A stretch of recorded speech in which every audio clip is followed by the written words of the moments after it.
नमस्कार साथियों, स्वागत है आपका हमारे YouTube चैनल में। आप छत्तीसगढ़ की किस जगह से हमारे समाचार सुन रहे हैं, कृपया कमेंट बॉक्स में लिखकर हमें ज़रूर बताएं। रायपुर से प्रस्तुत हैं छत्तीसगढ़ के प्रादेशिक समाचार। समाचारों के साथ मैं रजनी शुक्ला। पहले मुख्य समाचार। पीएम मोदी ने गुजरात के केवड़िया में पर्यावरण संबंधित अभियान मिशन लाइफ का शुभारंभ किया। इस मौके पर संयुक्त राष्ट्र महासचिव एंटोनियो गुटेरेस भी शामिल रहे। प्रधानमंत्री 22 अक्टूबर को 10 लाख कर्मियों की भर्ती के लिए रोजगार मेले का शुभारंभ करेंगे। समारोह में नवनियुक्त 75,000 लोगों को नियुक्ति पत्र भी सौंपे जाएंगे। प्रधानमंत्री फसल बीमा योजना के अंतर्गत राष्ट्रीय फसल बीमा पोर्टल का एकीकरण डिजिटली पर छत्तीसगढ़ को राष्ट्रीय पुरस्कार से नवाजा गया है। छत्तीसगढ़िया ओलंपिक के तहत जोन स्तरीय प्रतियोगिताओं का हुआ समापन। विकासखंड स्तरीय मुकाबले 27 अक्टूबर से 10 नवंबर तक होंगे और प्रदेश में सरगुजा, बिलासपुर, दुर्ग और रायपुर संभाग से मानसून हुआ विदा। बस्तर संभाग से भी 1-2 दिन में हो जाएगी विदाई। अब समाचार विस्तार से। पीएम मोदी ने केवड़िया में पर्यावरण संबंधित अभियान मिशन लाइफ का शुभारंभ किया। इस मिशन के वैश्विक लॉन्च पर पीएम मोदी के साथ संयुक्त राष्ट्र महासचिव एंटोनियो गुटेरेस भी मौजूद रहे। कार्यक्रम को संबोधित करते हुए पीएम मोदी ने कहा कि जलवायु परिवर्तन का प्रभाव अभूतपूर्व है। ग्लेशियर पिघल रहे हैं, समुद्र का स्तर बढ़ रहा है और अन्य प्रभाव इस ग्रह पर रहने वाले सभी लोगों पर दिखाई दे रहे हैं। उन्होंने इस समस्या से निपटने के लिए व्यक्तिगत योगदान पर जोर देते हुए बताया कि मिशन लाइफ इस मंत्र पर आधारित है कि हर छोटी क्रिया मायने रखती है। उदाहरण के लिए एसी का तापमान 18 डिग्री पर रखने और फिर कंबल लेने के बजाय एसी का तापमान 24 डिग्री पर रखें और बिजली की खपत कम करें। कार से जिम जाने से बेहतर है कि आप अपने गंतव्य की ओर चलने का चुनाव करें। यह किसी के स्वास्थ्य में सुधार करेगा और ईंधन और ऊर्जा का भी संरक्षण करेगा। मिशन लाइफ मानता है कि अपनी लाइफ स्टाइल में बदलाव करके पर्यावरण की रक्षा की जा सकती है। मिशन लाइफ में दुनिया भर से एक नई शुरुआत की अपील की जाएगी। इसमें पर्यावरण को बचाने के लिए शपथ लेने और सेनानी बनने के अलावा संरक्षण की दिशा में काम करने के लिए प्रेरित किया जाएगा। प्रधानमंत्री नरेंद्र मोदी कल 22 अक्टूबर को वीडियो कॉन्फ्रेंस के माध्यम से 10 लाख कर्मियों की भर्ती के लिए रोजगार मेले का शुभारंभ करेंगे। समारोह में पहले चरण में नवनियुक्त 75,000 लोगों को नियुक्ति पत्र सौंपे जाएंगे। इस अवसर पर प्रधानमंत्री इन नवनियुक्त कर्मियों को संबोधित भी करेंगे। इस मौके पर दक्षिण पूर्व मध्य रेलवे के अंतर्गत बिलासपुर, रायपुर तथा नागपुर में भी कार्यक्रम आयोजित किए जाएंगे। बिलासपुर में केंद्रीय जनजातीय राज्य मंत्री रेणुका सिंह, इस्पात राज्य मंत्री फग्गन सिंह कुलस्ते और नागपुर में सामाजिक न्याय और अधिकारिता मंत्री रामदास अठावले की मौजूद में 600 से अधिक नवनियुक्त कर्मियों को नियुक्ति पत्र प्रदान किया जाएगा। इसके अलावा केंद्रीय सेवाओं के अन्य विभागों की भी नवनियुक्ति कर्मियों को नियुक्ति पत्र प्रदान किए जाएंगे। वहीं भिलाई में आयोजित कार्यक्रम में केंद्रीय खाद्य प्रसंस्करण उद्योग मंत्री पशुपति नाथ पारस 250 लोगों को नियुक्ति पत्र सौंपेंगे। प्रधानमंत्री फसल बीमा योजना के अंतर्गत राष्ट्रीय फसल बीमा पोर्टल का एकीकरण डिजिटली करने पर छत्तीसगढ़ को राष्ट्रीय पुरस्कार से नवाजा गया है। छत्तीसगढ़ में डिजिटल भू अभिलेख डाटाबेस भुइयां में आर्थिक फसल बीमा पोर्टलों का एकीकरण बहुत कम समय में किया गया है। केंद्रीय कृषि और किसान कल्याण मंत्रालय ने केरल के कोच्चि में आयोजित 8वीं राष्ट्रीय अधिवेशन में छत्तीसगढ़ को उत्कृष्ट पुरस्कार प्रदान किया। छत्तीसगढ़ की ओर से यह पुरस्कार विशेष सचिव और कृषि संचालक डॉक्टर अय्याज फकीर तंबोली और संयुक्त संचालक BK मिश्रा ने ग्रहण किया।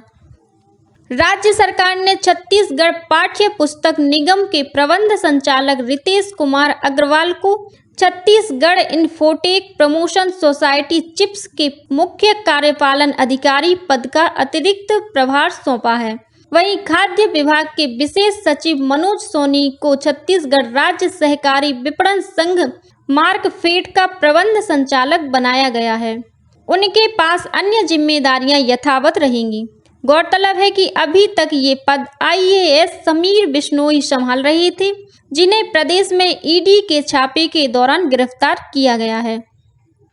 मुख्यमंत्री भूपेश बघेल ने कहा है कि जल जीवन मिशन के अंतर्गत पेयजल योजनाओं के कामों की गुणवत्ता में सुधार किए जाने की जरूरत है। भेंट मुलाकात के दौरान जांजगीर चांपा जिले के सिवरी नारायण में अधिकारियों की समीक्षा बैठक में उन्होंने कहा कि पेयजल मिशन को लेकर इस क्षेत्र के कुछ गांवों से शिकायतें मिली हैं, इसका समाधान होना चाहिए। मुख्यमंत्री ने डूबान क्षेत्रों के किसानों को जल्द मुआवजा दिए जाने के निर्देश दिए। उन्होंने अवैध शराब, जुआ सट्टा, नशीली दवाइयों के खिलाफ सख्त कार्रवाई के निर्देश भी दिए। भेंट मुलाकात कार्यक्रम के दौरान मुख्यमंत्री ने विभिन्न संगठनों के प्रतिनिधियों की मांग पर 1,60,00,000 रुपए की स्वीकृति प्रदान की।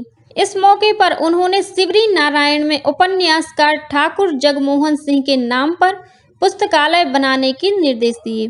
वहीं मुख्यमंत्री ने सिवरी नारायण में आयोजित कार्यक्रम में पामगढ़ विधानसभा क्षेत्र के लिए करीब 23 करोड़ रुपए से अधिक की लागत के विभिन्न कार्यों का लोकार्पण और भूमि पूजन किया है।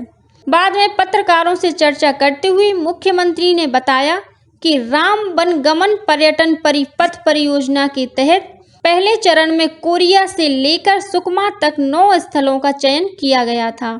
इनमें से सिवरी नारायण और चंदखुरी में शुरुआती चरण के काम पूरे हो चुके हैं। उन्होंने धान खरीदी पर चर्चा करते हुए बताया कि इस बार 1 नवंबर से समर्थन मूल्य पर किसानों से 1 करोड़ मीट्रिक टन से अधिक धान खरीदने की तैयारी है। समाज कल्याण मंत्री अनिला भेड़िया ने स्कूलों में योग कक्षाएं और योग शिविर लगाने के निर्देश दिए हैं। इसके साथ ही उन्होंने योग के प्रसार के लिए स्काउट गाइड और नेहरू युवक केंद्रों का सहयोग लेने के लिए भी कहा है। कल रायपुर में छत्तीसगढ़ योग आयोग की सामान्य सभा की बैठक में उन्होंने योग आयोग को सभी जिलों में निःशुल्क नियमित योगाभ्यास केंद्र शुरू करने और 3 योग विशेषज्ञों की सेवा लेने पर भी सहमति प्रदान की। योग आयोग द्वारा अगले वर्ष जनवरी से रायपुर के फुड्डहर स्थित भवन में 7 दिवसीय प्रशिक्षण शिविर शुरू किया जाएगा। इसमें शासकीय अधिकारी, कर्मचारी सहित आम नागरिकों को भी योग में प्रशिक्षित किया जाएगा। यहाँ सभी संभागों के लिए 7 दिवसीय प्रशिक्षण शिविर भी लगाए जाएंगे। छत्तीसगढ़ से गुजरने वाली कई एक्सप्रेस और मेमू ट्रेनों में यात्रियों के सफर को सुरक्षित बनाने के लिए CCTV कैमरे लगाए जा रहे हैं। दक्षिण पूर्व मध्य रेलवे द्वारा अब तक 190 कोच में CCTV कैमरे लगाए जा चुके हैं, जिनमें यह सुविधा शुरू की गई है। उनमें Durg Nizamuddin express, Humsafar express, Chhattisgarh express, Bilaspur Bhagat Ki Kothi और दुर्ग जम्मूतवी एक्सप्रेस जैसी कई ट्रेनें शामिल हैं। इसी तरह बल्लार शाह गोंदिया, चांदा फोर्ट गोंदिया, मेमू सहित 12 स्पेयर कोचों में CCTV कैमरे लगाए जा चुके हैं। इसके अलावा प्लेटफॉर्म और स्टेशन परिसरों में भी कैमरे लगाए जा चुके हैं। अब तक 12 स्टेशनों में लगभग 360 कैमरे लगाए गए हैं। इस बीच दक्षिण पूर्व मध्य रेल प्रशासन ने यात्रियों से अपील की है कि वे यात्रा के दौरान अपने साथ ज्वलनशील और विस्फोटक पदार्थ न ले जाएं। ऐसा करना दंडनीय अपराध भी है। दीपावली को देखते हुए रेल प्रशासन और रेलवे पुलिस द्वारा अभियान चलाकर स्टेशनों में सघन जांच की जा रही है। इस बीच मानव तस्करी के खिलाफ दक्षिण पूर्व मध्य रेलवे के अंतर्गत रेलवे सुरक्षा बल ने ऑपरेशन आहट शुरू किया है। यह ऑपरेशन विशेषकर बच्चों और महिलाओं की तस्करी के खिलाफ चलाया जाएगा। इसके अंतर्गत कल रायपुर में रेलवे सुरक्षा बल और GRP के अधिकारियों और बल सदस्यों के लिए 1 दिवसीय प्रशिक्षण का आयोजन किया गया। प्रदेश में छत्तीसगढ़िया ओलंपिक के तहत जोन स्तरीय प्रतियोगिताओं का समापन हो गया है। गौरतलब है कि छत्तीसगढ़िया ओलंपिक 6 स्तरों पर आयोजित किया जा रहा है, जिसमें अब तक ग्राम पंचायत और जोन के 2 स्तर हो चुके हैं।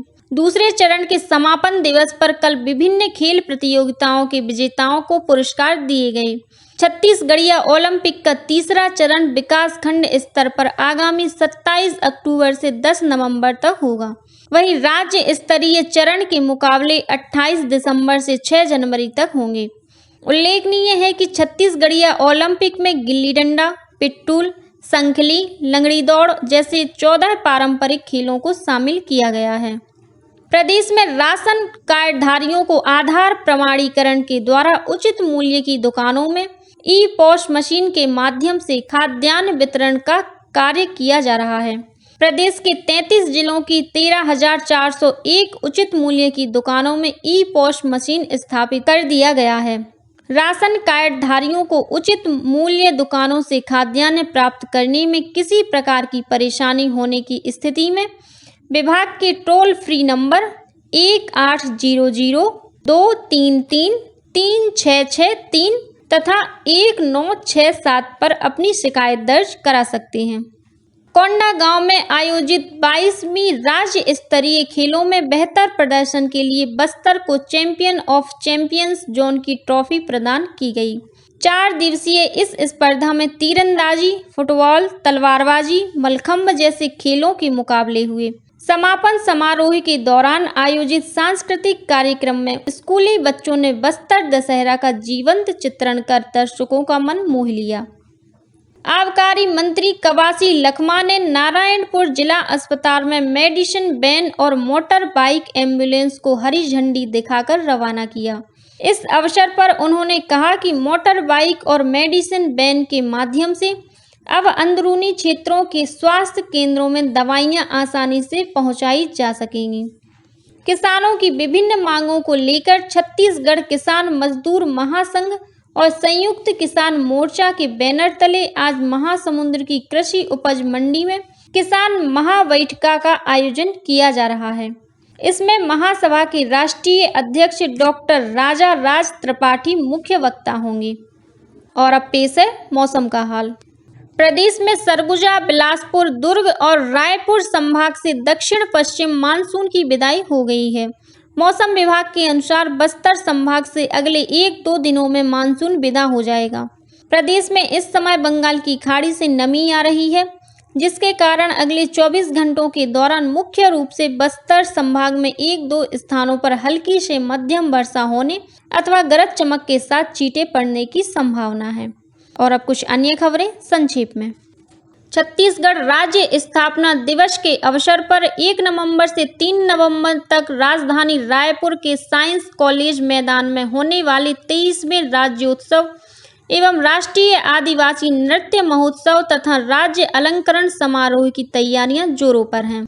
संघ लोक सेवा द्वारा आयोजित सिविल सेवा परीक्षा की तैयारी के लिए राजीव युवा उत्थान योजना के अंतर्गत राज्य के अनुसूचित जनजाति, अनुसूचित जाति और अन्य पिछड़ा वर्ग के प्रत्याशियों से आगामी 7 नवंबर तक ऑनलाइन आवेदन आमंत्रित किए गए हैं।